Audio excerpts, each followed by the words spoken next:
Hey guys, welcome to today's 16 Galaxies video. Today we are taking a look at MMS 701, that being the Diecast 56 C3PO 40th anniversary from Return of the Jedi. This is done in that typical slipcase cover that tends to cover the 40th anniversary box, which we'll take a look at shortly. First of all, I did get this from Jefferson Tan. So Australian retail hasn't received this as of yet, and it is actually sold out. So if you were able to get the pop culture discount and then double it, you'd probably be paying about somewhere between, I think, $430 and $485 or something for this. I did pay slightly more. I think this was about $540, maybe $550 shipped. I honestly can't remember off the top of my head, but it was somewhere around there. And I did see other sellers selling it for more than that. That's because once this sold out, the price did spike a bit. I was okay with that because, I mean, obviously my fault for not pre-ordering in the first place. The other thing is the Attack of the Clones 3PO was discounted so heavily in the end that paying a little bit extra for this doesn't really make that much of a difference at all. I'm just glad to have gotten him now that I actually have him in hand, because I think, and I'm sure you'll agree, that this is a fantastic release to get. There's nothing exciting about the slipcover. It's got the logo, it's got the warnings on the back. What you actually want is this lovely 40th anniversary edition window box, like we've gotten with the other releases. So you can see the 40th anniversary Return of the Jedi in the corner. That's where the figure would be housed. We see an awesome picture of the figure there, C3PO. Star Wars Return of the Jedi 40th anniversary, and then again it tells us that it's an anniversary collection. There's a diecast logo in the corner as well. Bring it around, we get this lovely image of the figure as well, C3PO, and again it gives you a little bit of background on him if you want to pause and read that. You can see the alternative look for the figure on the back there, Star Wars Return of the Jedi, with more warnings and whatnot, and then this is just your logo section there. So pretty cool box. I do like that they did recreate the old Kenner box with these figures. Of course, Padme and the Super Battle Droid also coming in boxes like this. They also have not reached Australian retail yet, however I do have those ones ordered.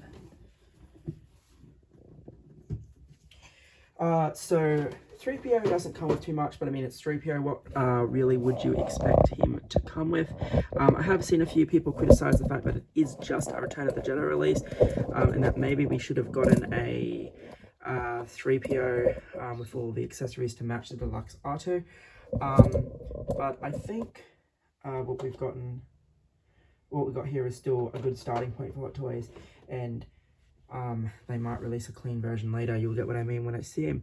So he comes with a variety of hands. So he does come with this pointing hand. You can see I'm wearing gloves because these are done in a really shiny paint, and you don't want to be leaving fingerprints on him.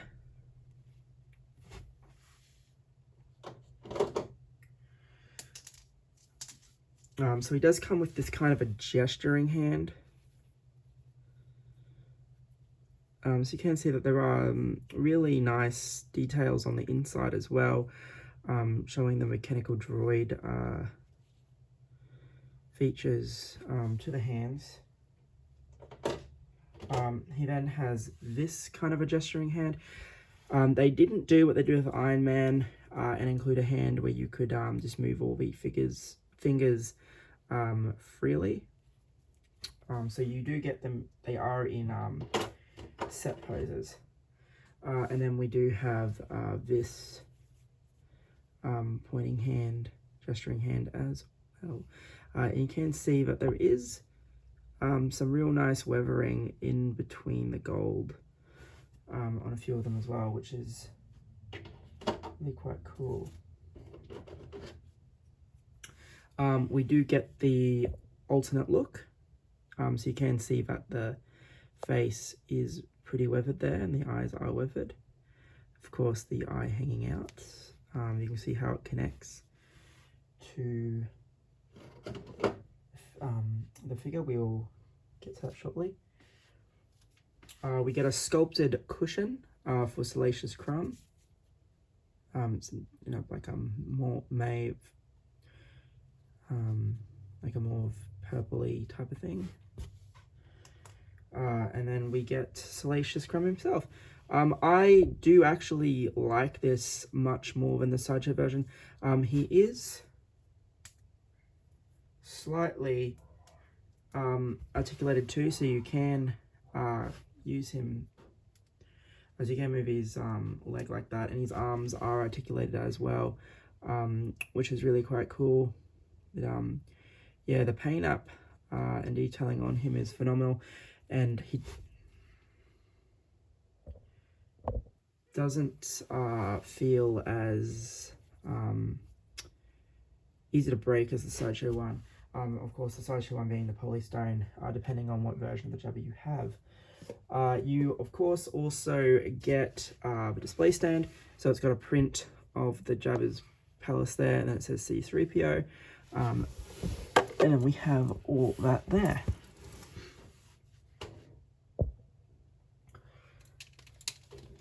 Now, you can tell this figure is diecast. It is extremely heavy, as is the Attack of the Clones version of this guy. But you can see that straight off the bat, you can see that while he is golden, he is extremely weathered from that sand. Now I think that was the main real gripe people had with this, is that, well, for Return of the Jedi, he started on Tatooine, and then he was cleaned up, and then he spent the rest of the movie on Endor, where he was pretty clean for the most part, I think. But yeah, you can see that there is a lot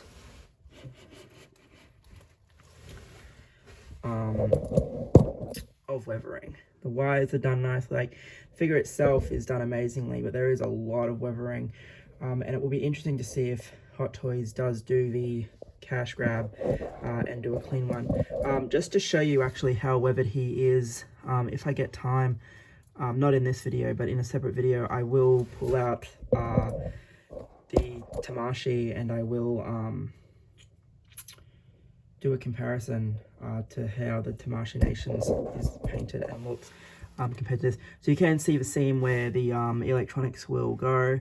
Thankfully, because this was for Jefferson, the batteries were not confiscated, so we will be taking a look at the light up feature in just a sec as well. You can see the back of him really well weathered as well. The figure articulates as you would expect it would. His articulation is not great, but I mean, it's 3PO. What were you going to have him do that was dynamic anyway? But his arms move in the way you would expect 3PO to move, and I think that that suits rather well. So it is a bit of a, does peg in. You have the screw there, and then you have the switch, if I remember which way it goes. And then this should bring our protocol droid to life. And you can see that those eyes are amazing. That was my complaint with the Tamashii one, is that the lights on their eyes were way too bright, and it did make it real hard to actually see the inside of the eyes because the lights are so bright.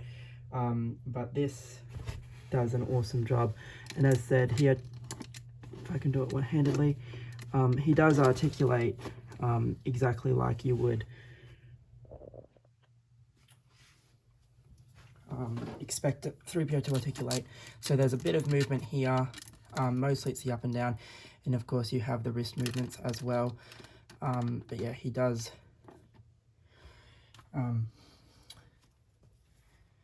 he does articulate really well, and I think, like I said, this is an amazing likeness to 3PO. He's just really weathered. Now, I didn't get a chance to use the light up version on the Attack of the Clones one because, of course, that was through Pop Culture, and the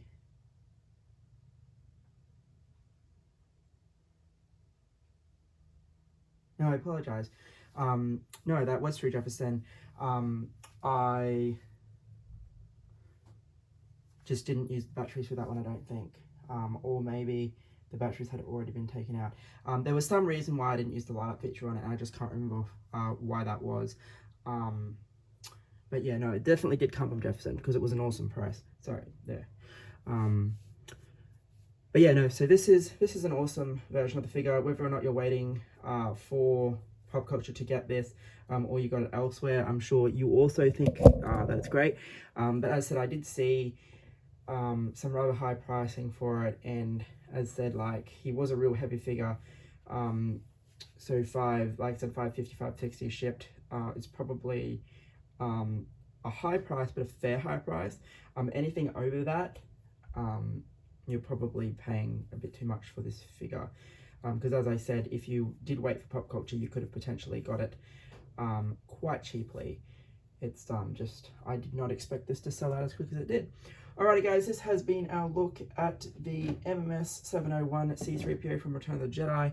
Hopefully you enjoyed this video and you like the information. If you are interested in ordering from Jefferson, you can click the link in the video description of this video and join the group. He's active in the chat every now and again as well, so he's helping a few guys. It's just showcasing the fact that you can put Salacious Crumb on here, but then you can, depending on where you do place the pillow, you can articulate that leg to hang over the side. I will probably put him on the throne. There is a huge size difference between this and the Sideshow one though. The Sideshow one looks to be about double the size, so it would be interesting to know if Hot Toys got the scaling wrong, or whether Sideshow overscaled for the fact that it was a polystone piece. But yeah, anyway guys, thank you for watching.